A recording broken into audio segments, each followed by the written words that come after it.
Oh yes,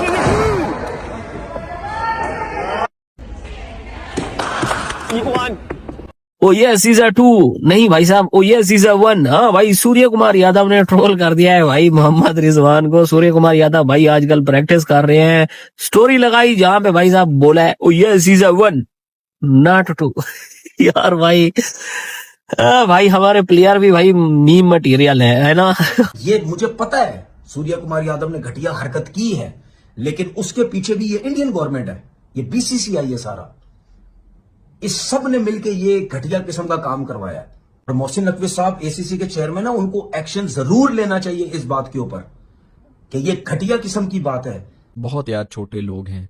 वो अफरीदी ने बहुत पहले कहा था, मैं उससे इतना एग्री तो नहीं कर रहा था, मैंने कहा छोड़ो इतना भी क्या जनरलाइज करना है, लेकिन उससे बहुत पहले कहा था कि दिल के बहुत छोटे हैं, और लिटरली एक एक बात सच हो रही है। सूर्य कुमार यादव साहब प्रैक्टिस करते हुए भी रिजू डांसर को दिमाग में रख रहे हैं कि भाई इन्हें दूरी रखना अपने को। अगर रिजू डांसर दिल में आ गया और समझ में भी आ गया, हम तो बर्बाद है।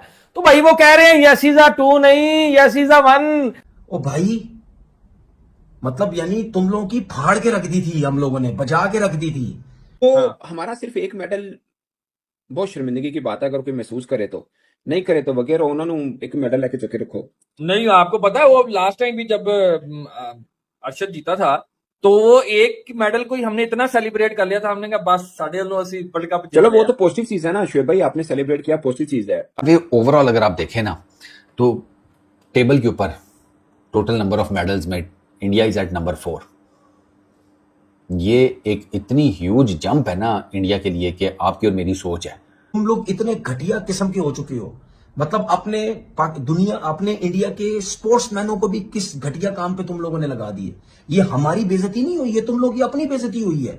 सबको पता है कि ये घटिया किस्म की हरकतें कौन करवा रहा है, इंडिया की जो गवर्नमेंट है वो करवा रहा है, ये मोदी करवा रहा है सब कुछ। ये छिचोरपन जो तुम लोग को सीरियस लग रहा है वो यहाँ पर नहीं है, बाकी पूरी दुनिया थू थू करती है इनके ऊपर। हमने हाथ नहीं मिलाना, हमने अंडरवियर नहीं शेयर करना इनके साथ, और फिर सारा जितना भी ऑपरेशन सिंदूर वगैरह जो है जिसके अंदर नुकसान हुआ, जितने जलील ये हुए हैं, तो वो कहीं ना कहीं तो जोर लगाएंगे। हम पाकिस्तानी ना बड़े छोटे ज़हन के होते हैं, हमारी बड़ी छोटे गोल्स होते हैं। मतलब पैसा आ गया बस ठीक है जी, और जिंदगी में कोई मोटिवेशन नहीं है, कोई गोल नहीं है, हत्ता बाढ़ में गया खड़ा स्काई डाइव करो। अरशद नदीम साहब का वो था, इस साल अरशद नदीम साहब भाईजान 9वें नंबर पे आए कॉमनवेल्थ गेम में। मतलब कोला शीश नाग लर्न लेके वापस आए अरशद नदीम, बिल्कुल ठीक है। कॉमनवेल्थ गेम्स में इंडियन एथलीट्स ने 39 मेडल्स जीते हैं, एक कम 40। 39 का ब्रेकडाउन यह है कि 13 गोल्ड मेडल्स, 17 सिल्वर मेडल्स, 9 यानी कि 9 वो हैं ब्रॉन्ज मेडल्स। ये जो 13 गोल्ड मेडल्स हैं ना, इसमें से 7 इंडियन एथलीट्स ने बॉक्सिंग की डिफरेंट कैटेगरीज में जीते हैं। मेरे दोस्त ने जब मुझे बताया ना कि यार उन्होंने बॉक्सिंग में 7 गोल्ड मेडल जीते हैं, मैंने उसे पता है क्या कहा, मैं कहा तू मुझसे लिखवा ले, ये जो बॉक्सर्स हैं ना, बॉक्सर्स या ये जो जिन्होंने ये गोल्ड मेडल जीते हैं, मैं कहा इनमें से 90 से 95% बॉक्सर्स जो हैं हरियाणा से हैं। मेरा दोस्त पता क्या कहता है, चल वे हरियाणा से है, तुझे कैसे पता? मैं कहा सर्च कर ले, वही हुआ है। अबे ग्लोरी देखे हुए हैं नेटफ्लिक्स पर, और मैं आपको रेकमेंड करूंगा कि अगर आप इंडियन बॉक्सिंग में क्या चल रहा होता है ना, पैशन, इमोशंस, मक्कारियां, ठीक है, और कैसे हरियाणा जो है वो गढ़ है इंडियन बॉक्सिंग का, आप वो जरूर देखें नेटफ्लिक्स के ऊपर ग्लोरी, आपको समझ आएगी इंडियन बॉक्सिंग में। सर मतलब मैं आपको बताऊं कि उसमें ज़रा फैमिली ड्रामा शामा वो भी है, ओबियसली सीरीज़ है ना, बट उसमें अगर आप सिर्फ बॉक्सिंग को देखेंगे ना, बॉक्सिंग को टारगेट करेंगे, आपको है कि मैं बॉक्सिंग का जिसे कहते हैं ना नॉलेज लेना चाहता हूं कि इंडिया के अंदर, हरियाणा के अंदर कैसे देखा जाता है बॉक्सिंग को, आप देखेंगे आपके 14 तबक रोशन हो जाएंगे। वे ओवरऑल अगर आप देखें ना, तो टेबल के ऊपर टोटल नंबर ऑफ मेडल्स में इंडिया इज एट नंबर 4। ये एक इतनी ह्यूज जंप है ना इंडिया के लिए कि आपकी और मेरी सोच है। अच्छा, अभी ना इसमें इंटरेस्टिंग फैक्टर आपको बताऊं, इसमें एक इंटरेस्टिंग फैक्टर ये है, रेसलिंग, बैडमिंटन, टेबल टेनिस, इस तरह के कुछ और मुकाबले हैं कि जिनमें टीम इंडिया के बड़े तगड़े एथलीट्स थे। ये 39 से नंबर ज़्यादा हो सकता था, ये मैं आपको इसलिए बताने लगा हूँ। ये नंबर टोटल मेडल्स का 39 से ज़्यादा हो सकता था, गोल्ड 13 से ज़्यादा हो सकते थे। कई ऐसे जिसे कहते हैं मुकाबले थे, कंपटीशंस थे, स्पोर्ट्स थी, जिनको बाहर कर दिया गया। एक तरफ पाकिस्तान है जिसके खेलों का फट्टा बैठ चुका है और दूसरी तरफ इंडिया है कि कभी क्रिकेट में झंडे गाड़ रहा है तो कभी भी एमएमए में झंडे गाड़ रहा है और अब तो वो फीफा के लिए भी बढ़ रहा है। हमारी स्पोर्ट्स जो है, हॉकी हमारा कौमी खेल है, उसका आप देख लो कबाड़ा हुआ पड़ा है। फुटबॉल फेडरेशन बनी हुई है, नाम की फुटबॉल फेडरेशन है, और माजरत के साथ जब लड़कों को ले जाकर मौका भी दिया जाता है ना, वहां लाड़शू बदीन हो जाते हैं इस चक्कर में कि यार बाहर ममालिक में पैसा कमाएंगे। यानी कि इखलाकी तौर पे अगर देखा जाए हमारा स्पोर्ट्स बिल्कुल खत्म हो चुका है, बिल्कुल। सिवाय क्रिकेट के जिसमें थोड़ा बहुत नोट है। देखिए, स्पोर्ट्स आपका किसी मुल्क में भी स्पोर्ट्स की तरक्की का दारोमदार किस चीज पे होता है? इंफ्रास्ट्रक्चर पे होता है, फंडिंग पे होता है। बिल्कुल ऐसे ही। अब आप ऑस्ट्रेलिया, चाइना, ये जो ओलंपिक्स के सारे गेम्स में आपको नजर आएंगे मेडल जीतते हैं, उनका इंफ्रास्ट्रक्चर है। हमारे पास ना इंफ्रास्ट्रक्चर ना फंडिंग आती भी है तो 6 महीने पहले फंड रिलीज हुए हैं तो 8 महीने बाद मिल रहे हैं। वो इवेंट ही बीच में खत्म हो जाता है। कुछ इवेंट ऐसे भी हुए हैं या फंड रिलीज हो चुके हैं और वो पहुंचे नहीं है, डेट आ गई, खिलाड़ियों ने मिस कर दिया, मतलब ऐसे ऊपर बढ़ गए ना।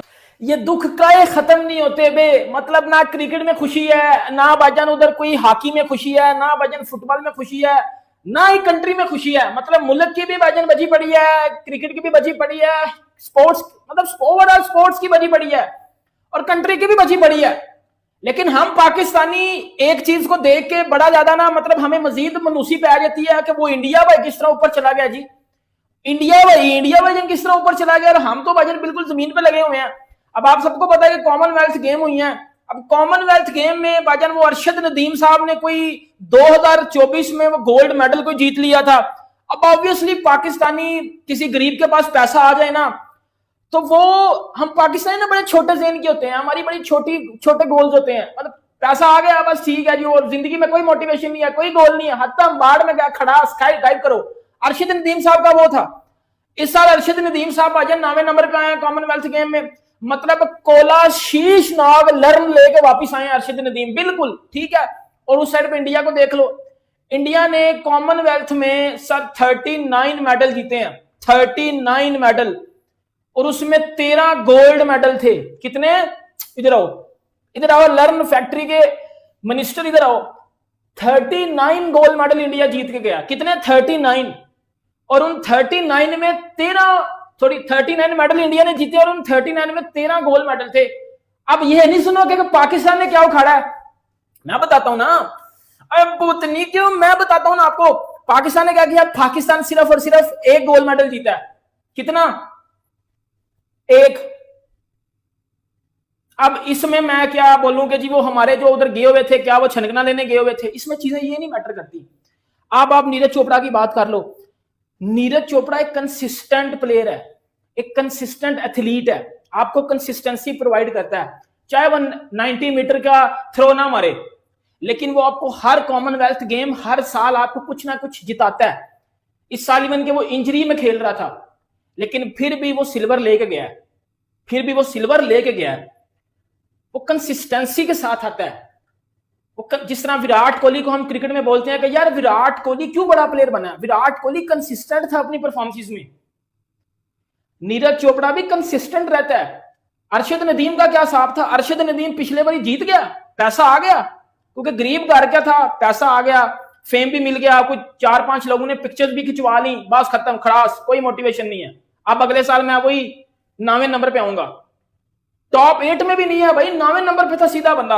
अब आप बोलो बंदा इस पे क्या बात करें? हम पाकिस्तानी रो रहे हैं, वो इंडिया वाले 39 किस तरह जीत गया। मैं आपको जरा पूरी कहानी बताता हूं ना। अब मेरी बात सुनो। इंडिया में नीरज चोपड़ा को वैसा ही प्रोटोकॉल दिया जाता है जैसा प्रोटोकॉल उधर क्रिकेटर्स को देते हैं, बॉलीवुड स्टार को मिलता है। उनकी अपनी गवर्नमेंट नीरज चोपड़ा पे इन्वेस्ट करती है।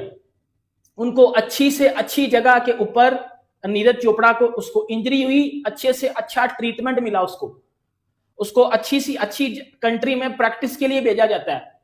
उसकी उनकी जो बाकी एथलीट्स हैं उनको भी अच्छा प्रोटोकॉल दिया जाता है। हमारे पाकिस्तान में क्या है, ओए हमने तो मुल्क चलाने के लिए लोन IMF से लेना होता है, हम छनकना करेंगे, मुझे बताओ ना। नहीं, पाकिस्तान में अब लोग कह रहे हैं कि जी वो अरशद नदीम ने तो जलील करवा दिया हमें, अरशद नदीम ने तो हमें बिस्त करवा दिया। क्या जब 2024 में अरशद नदीम जीता था तो क्या अरशद नदीम के नाम की कोई एकेडमी पाकिस्तान में बनी थी? क्या तब स्पोर्ट्स को कुछ हाइप दी गई थी? पाकिस्तान में घंटा हाइप दी गई थी। ओए चलो ऐसी स्पोर्ट्स पे तो हम पैसा ही नहीं लगाते, और बहन के टको घंटे के जहां हम पैसा लगा रहे हैं क्रिकेट में, वहां हमारी बबरो हर जगह दफा जाके घंटा बजवाती है। क्रिकेट में तो कम से कम हम पैसा लगाते हैं ना। क्रिकेट में हमारा क्या हाल है? क्रिकेट में मेरी बबरो जाती है, मेरा रिजू डांसर जाता है, घंटा बजवा के भजन वापिस आ जाते हैं, शीशनाग लर्न लेके वापिस आ जाते हैं। और ये चीजें 3-4 साल से चल रही हैं। हर इवेंट में पाकिस्तान जाता है, लर्न लेके वापिस आ जाता है। अब आप देख लो, अब इसमें आप बोलोगे कि यार उनकी गवर्नमेंट अगर प्लेयर्स पे इन्वेस्ट करती है, स्पोर्ट्स पे इन्वेस्ट करती है, तो हमारी गवर्नमेंट क्यों नहीं करती है? यार हमारे बाकी मसले ठीक है, गैस, बिजली, पानी, आटा, इन चीजों में हम अपना कंट्री चलाने के लिए IMF से लोन ले रहे हैं। हमने जब नया बजट बनाना होता है ना, तो हम ये अब सोचते हैं कि यार अब किससे लोन लें, लोन किससे लेना हमने। तो ये हम अपनी गवर्नमेंट से तो एक्सपेक्ट नहीं ना कर सकते कि यार वो आके हमें ये करके देंगे। और हमारा तो वो कोई बहुत बड़ा बैक रिकॉर्ड है ही नहीं। इंडिया का बैक रिकॉर्ड है ना।